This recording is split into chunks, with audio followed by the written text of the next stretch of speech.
All right, Oh, writers and muse daters, welcome to this Facebook Live. Today I am here with John Ridge. He is in our Writing Gym VIP membership, and we're so happy to have him. He's on week 7, which is really exciting because it's an 8-week program. So at this point, John's almost finished. And he's here to talk about his experience in the Writing Gym VIP membership. So John, I'm gonna let you talk a little bit about your experience in the Writing Gym VIP. I can talk about Writing Gym VIP membership all the live long day, but let's hear about it from your perspective. If somebody said, hey John, what's this VIP membership thing? What would you say? I would say it's been a thus far a really great experience.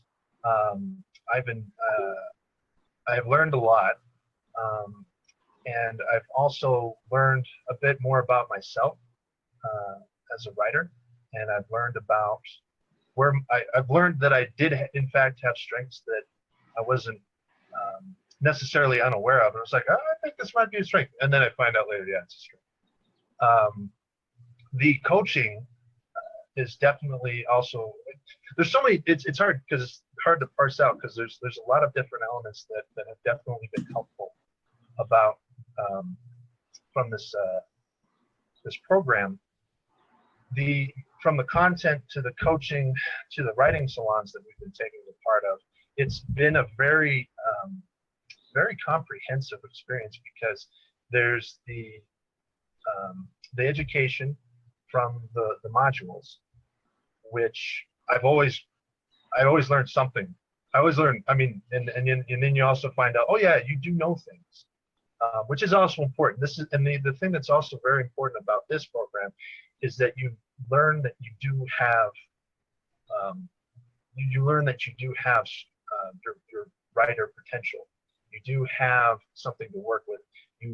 This is a worthwhile activity, and that's solidified too from the personal training sessions, because you set your goals, and you set your goals based on what you think you can accomplish, and then because it's every week, you can reassess every week and say, hey, okay, I hit it and I think I can do better, or I didn't hit it, but I didn't hit it for this reason, so let's not beat ourselves up over it.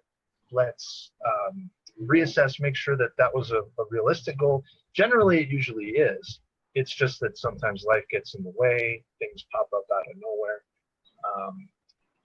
But the goal is to make sure that you say, okay, I am writing, I am moving forward, and we are making progress.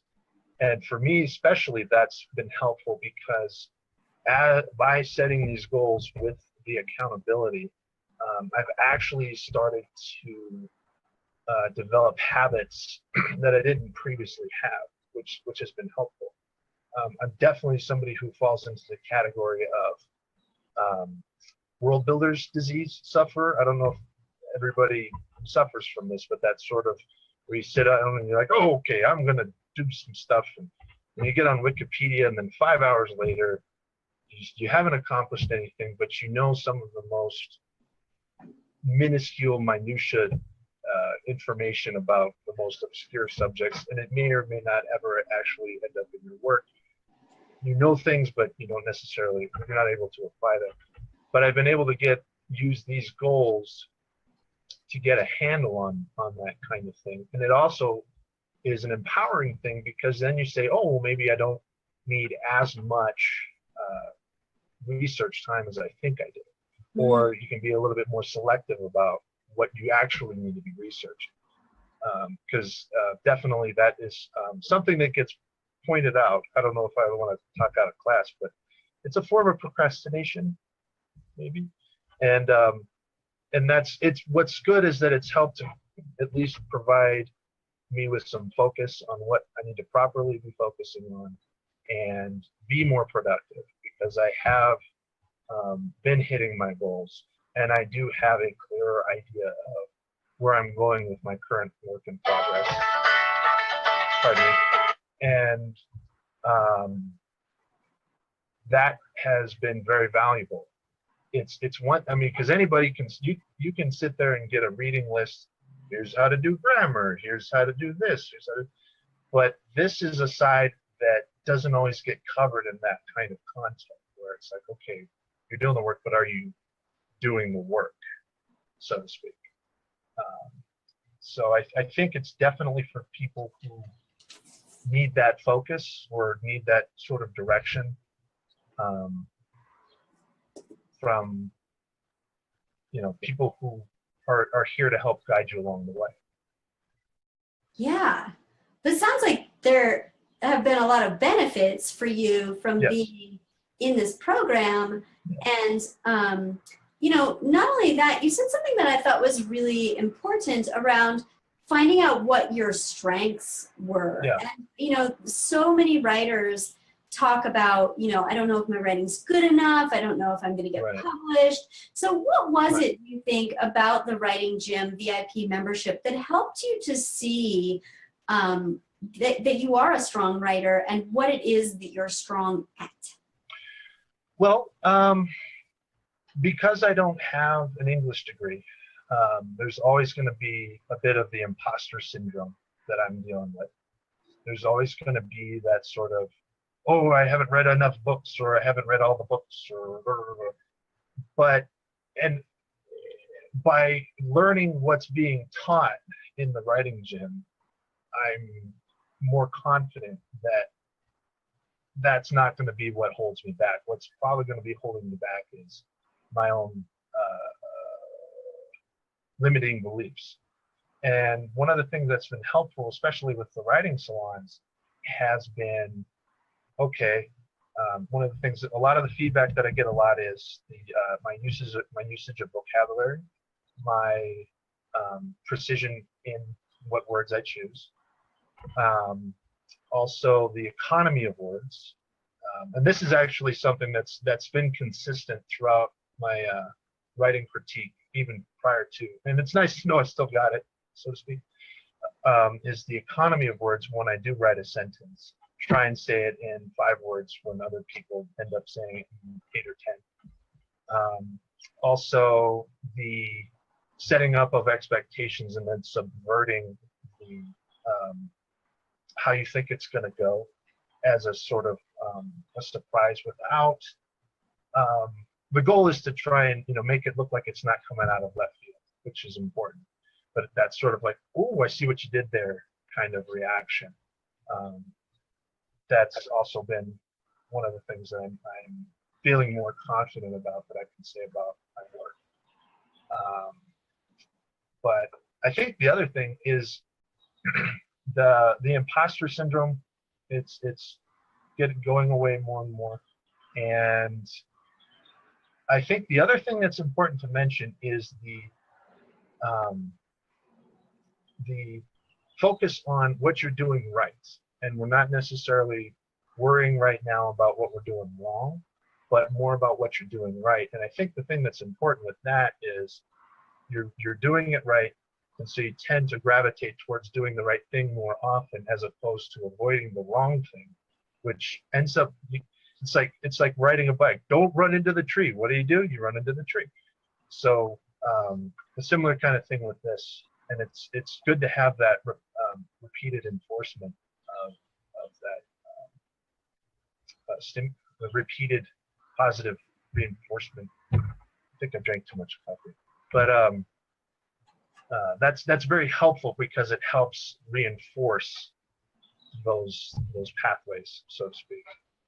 Yeah, I mean, it's really interesting that you say that, you know, putting on my neuroscience hat, which is one of my favorite things to do. I mean, you really are reprogramming those neural pathways when you're focusing on the positive. And so, you know, I'm glad that you picked up on that, because that's really one of the main intentions of what we do in the writing. So, you know, let's talk about what the application of that is. So, you know, you've been in this experience, it's focused on the positive in your writing. Some people might hear that and be like, oh, you know, kumbaya, sitting around the fire, whatever. So how actually has, like, focusing on the positive, focusing on what's strong in your writing, helped you to finish this manuscript that you're almost done with now?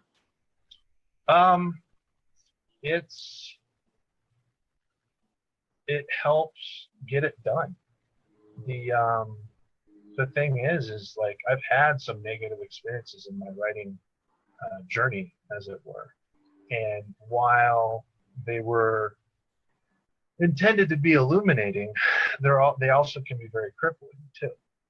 And it touches on, I mean, it's one thing to have it all dialed in intellectually, but if emotionally you're still not quite on stable ground, it doesn't matter how dialed in you are intellectually, because if you can't emotionally bring yourself to the page, the work isn't going to get done. And I think that is also, it's interesting, because I used to have this sort of like, all right, even if it makes my fingers bleed or my face bleed or whatever, you know, it's like show up to the page and bleed all over the page. Or to a degree that is helpful, a helpful attitude, but there are also times when it's like you need something else besides that. You know, you need to be wanting to arrive at the page, and this definitely has helped me want to show up to the page. Because there is always going to be that inner critic. There's always going to be that inner heckler. But if you can at least show up and face those voices with a little bit different perspective than, oh, I got to show them, I think it's probably going to be a more sustainable approach, instead of, you know, working so hard. Oh, I got the thing out, and then it goes out, and then whatever happens, and depending on, you know, what even if it succeeds or fails, what's going to matter is your internal landscape when you come back to the page for whatever else you want to do with your writing. So it's definitely, I hear what you're saying about the kumbaya, and I'm trying so hard to make it not sound like kumbaya, because I don't feel like it's kumbaya. I feel like it's like, hey, let's still get some work done. So, and it definitely doesn't smack of the aphorisms you see on social media sometimes, where it's like a sunset, and it's like, just because you never saw the sunrise doesn't mean you don't know its beauty, because I don't know. Yeah, there's not, I haven't felt any of that kind of stuff. So yeah, it's been fun. Yeah, it sounds like it's like got the right balance of a supportive environment, but like, yeah, let's get down to business. Right. And I mean, it's for me, it's just been nice to come back to enjoying the act of writing, and like enjoying it, like doing it because you enjoy it, and not because you feel like you have to do it, which is important, I think. So. All right, so does it work? I mean, are you getting writing done? Does it work? Yeah. The biggest thing that's been holding me back on the project that I'm working on right now is clarity of intention, insofar as making sure what I'm working on is actually going to be a path to something that will come to fruition. I'm not a classic case, because right now I'm working on sort of like a big plot structure that encompasses a lot of what will end up being a lot of pages. But the thing is I had a lot of sticking points, and I had a lot of overthinking that I was doing prior to this program, and that a lot of that has been cleared up. I mean, I'm still there's still some uncertainty, there's still some work to be done, but the progress has been accelerated because I'm not spinning my wheels as much as I used to, which is very important, because it's the difference between, you know, getting it to where you want to be in a matter of a year, as opposed to however many it may end up, because you're still drawing diagrams on napkins for some reason, which you may or may not end up using. So let's say you're hanging out with a whole bunch of writers, and they're like, hey, John, like, I really want to write this novel. I'm kind of stuck. Do you know any resources? And you say, yeah, you know, you should try out this Writing Gym VIP because. What would you say to those people? I would say, I think because at the very least, it can break you out of your normal routine, your normal thought, your normal self-talk. And it depends. I mean, actually, I wouldn't say it depends on your circumstances in terms of like what you've been through prior. Because I had you know, a writers group that I had worked with, and you know, it was great for a time, and you know, after a while, I wasn't quite getting out of it what I needed. And then I know there are members of this gym who didn't have that experience, and they're coming at it from a different path. But I think it also brought them outside of that, whatever, you know, mental landscape that they had. And so it's good to do that, but it's also good to do that with some focus, with some structure, and with a goal to be productive by the end of it, or have,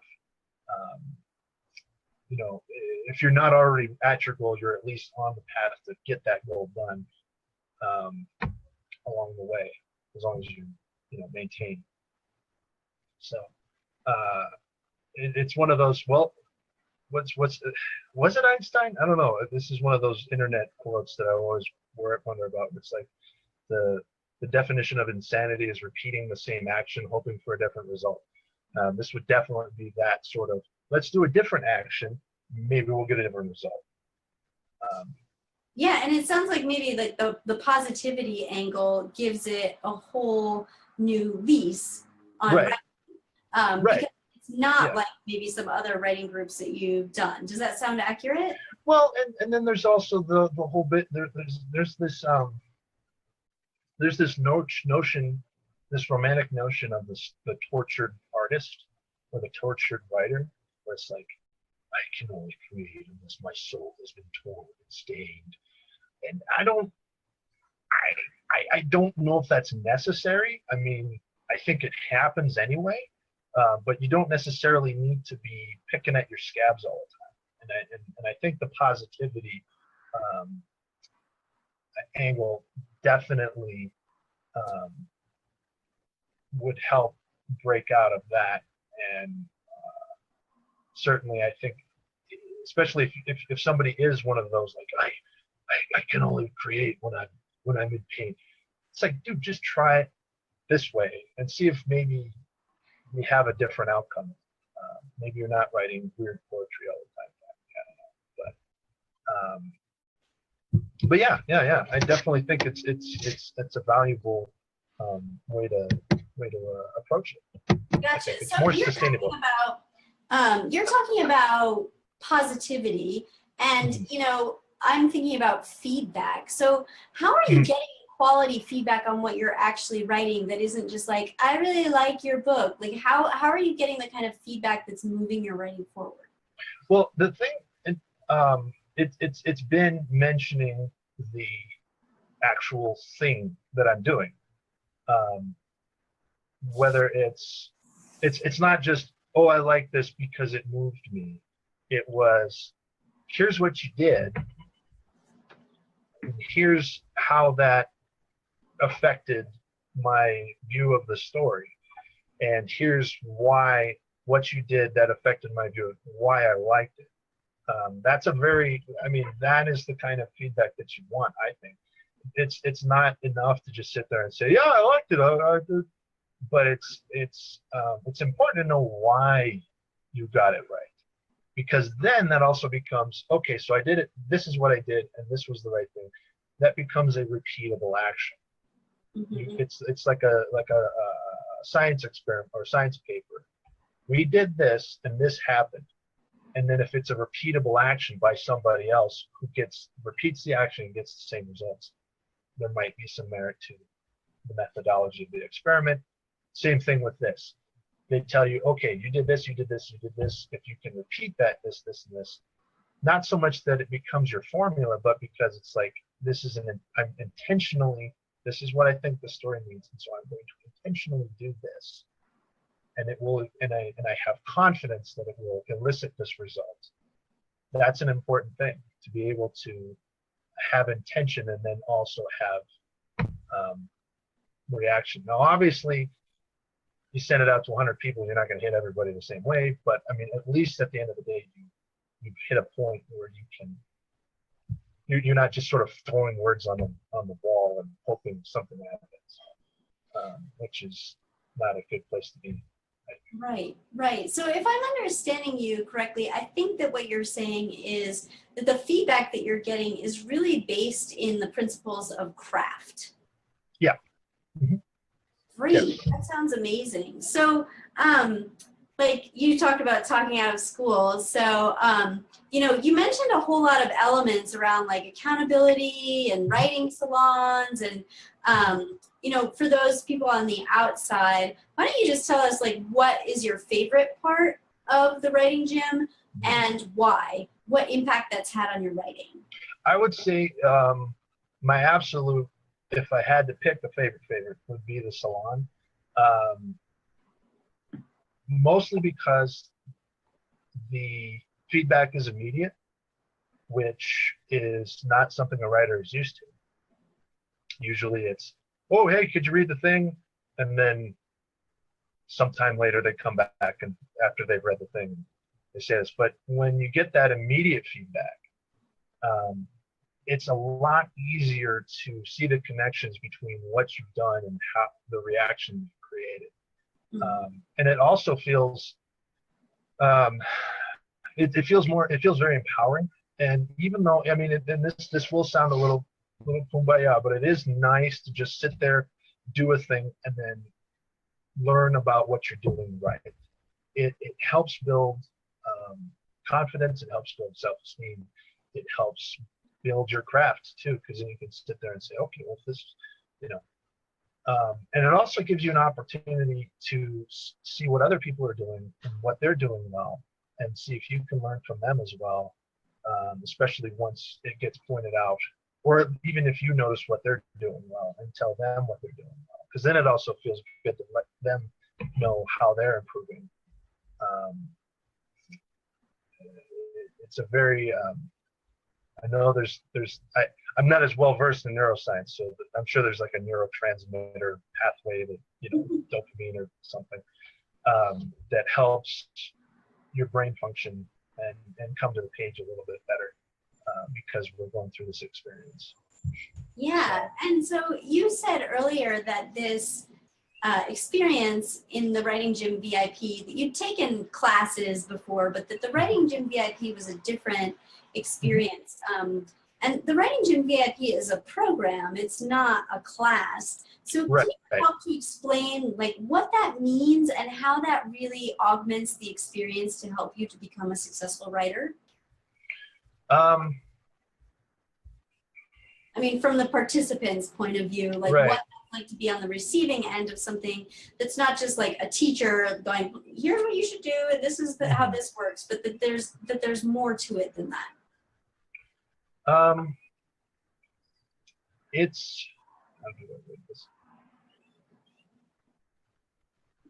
There's time you spend away, obviously, because you still have to, when you're setting the goals for the personal training, you have to do stuff. I think that's probably the key there. If you read a book or you attend like a seminar that doesn't necessarily provide homework or something, it's a very passive kind of experience. Whereas with this, you're having to engage. You're having to be active. Like with the salons, you have to actively produce. And with the personal training, those goals are based on you actively having to produce. And so those are ample opportunities to apply what you've learned from the classes, which I think is, I think it's important, because it's kind of like, okay, you read the book, okay, well, when I get to it, I'll finish it. Whereas this one, it's like, okay, I said by this day I'm going to have this done. Okay, so it's sort of like a weird sort of like, it's homework, but it's not, but you did it to yourself, which is easier to deal with somehow, because then you're like, well, I can't get mad at anybody because I said I was gonna do this. So because I better do it. You know. So it sounds like overall you're enjoying your experience, and that it's really working for you to help your writing, and that you're having some fun while you're doing it along the way. It's boosting your confidence and getting that manuscript closer to publishable. So famous last words. What would you say to the people who are watching right now, who will watch this later? Writing Gym VIP. What are your last words? Oh, golly. Put you on the spot. Right?